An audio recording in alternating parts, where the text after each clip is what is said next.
اتفضلي. ممكن اللي بيسأل هنا عشان الصوت بس. طيب اوكي، لو حضرتك تيجي هنا واحنا ممكن نسمع بعض اصلا بس عشان هو قريب يعني بس عشان الناس اللي ورا ممكن. ماشي. في مايك وايرلس. فين في مايك وايرلس.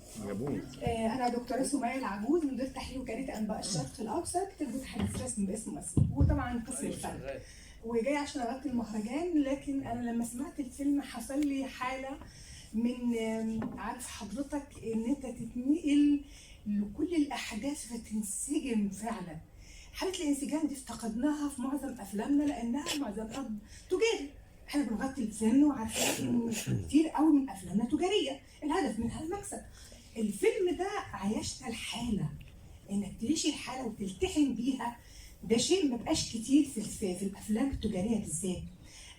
السؤال اللي انا عايزه اساله لحضرتك، لما كنت بتقرا الورق حسيت بيه وقلت في لحظه حصلت لك حاله من فقد التوازن ورجعت مع المونتير. طب النهارده وانت بتشاهد الفيلم حسيت انك انت حققت اللي كنت عايزه من الورق؟ يعني هو مش حققت اللي انا كنت عايزه، لان هي برضو احاول اشرح شويه، هو بيبقى شيء جماعي. هو انا حققت متهيألي اكتر حاجه ملائمه للقصه دي. يعني انا بفضل وجهه النظر بتاعت انه المخرج مفسر نص، او هو زي الكوندكتور زي ما بيقولوا في الاخر. المقطوعه الموسيقيه مكتوبه، الكوندكتور ده بيوزعها، بيقول حجم التشيلوز تبقى عامله ازاي، تبقى يقلل دور الايقاعات، يكبر دور الوتريات، يعني قصدي.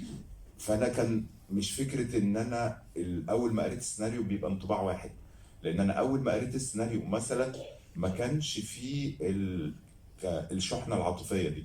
هو كان سيناريو بخفه اكتر من كده، وبيشتغل على المفارقه.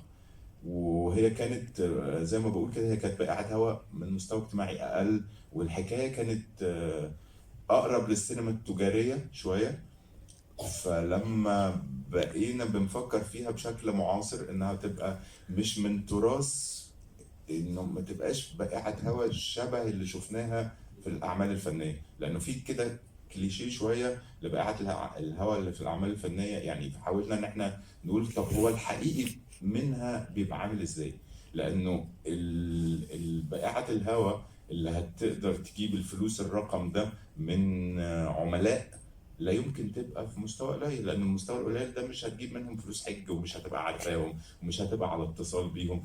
فقعدنا نفكر في المعاصر من ده بيبقى شكله ايه. احنا ما عندناش خبره وما بنشوفش الناس دي قوي في الحياه يعني. فقعدنا نفكر في الحاجات وقعدنا بنطورها بالشكل ده.